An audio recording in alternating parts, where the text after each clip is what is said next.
ನಟ ಹಾಗೂ ರಾಜ್ಯಸಭಾ ಸದಸ್ಯ ನವರಸ ನಾಯಕ ಜಗ್ಗೇಶ್ ಸಿನಿಮಾ ಕೆಲಸ ಹಾಗೂ ರಾಜಕೀಯ ಎರಡನ್ನೂ ಸರಿದೂಗಿಸಿಕೊಂಡು ಜೀವನವನ್ನ ಸಾಗಿಸ್ತಾ ಇದ್ದಾರೆ.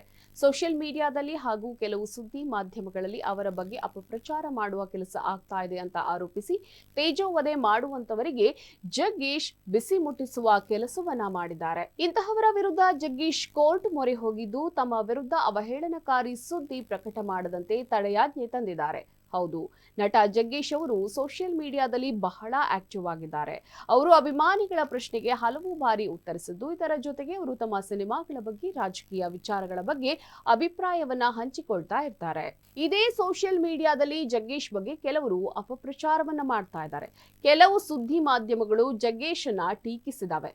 ಇದಕ್ಕೆ ಜಗ್ಗೇಶ್ ಅವರು ತಮ್ಮದೇ ರೀತಿಯಲ್ಲಿ ಇದೀಗ ಪ್ರತ್ಯುತ್ತರವನ್ನ ನೀಡಿದ್ದಾರೆ.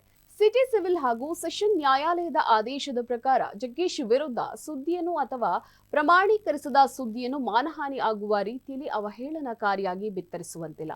ಇದು ತಾತ್ಕಾಲಿಕ ಆದೇಶ ಕೂಡ ಆಗಿದೆ. ಏಪ್ರಿಲ್ 25ಕ್ಕೆ ಮುಂದಿನ ವಿಚಾರಣೆ ಕೂಡ ಇದೆ. ಜಗ್ಗೇಶ್ ಪರ ವಕೀಲರು ಇದನ್ನು ಎಲ್ಲರ ಗಮನಕ್ಕೆ ತಂದಿದ್ದಾರೆ. ಇನ್ನು ಜಗ್ಗೇಶ್ ಅವರು ಹಲವು ವರ್ಷಗಳಿಂದ ಚಿತ್ರರಂಗದಲ್ಲಿ ಆಕ್ಟಿವ್ ಆಗಿದ್ದಾರೆ. ಹಾಸ್ಯ ಪಾತ್ರಗಳನ್ನು ಮಾಡಿ ಗಮನ ಸೆಳೆದವರು ನಂತರ ಹೀರೋ ಆಗಿ ಮಿಂಚಿದ್ರು. ನಿರ್ದೇಶಕನಾಗಿ, ಗಾಯಕನಾಗಿಯೂ ಅವರು ಸಾಕಷ್ಟು ಹೆಸರನ್ನ ಮಾಡಿದ್ದಾರೆ.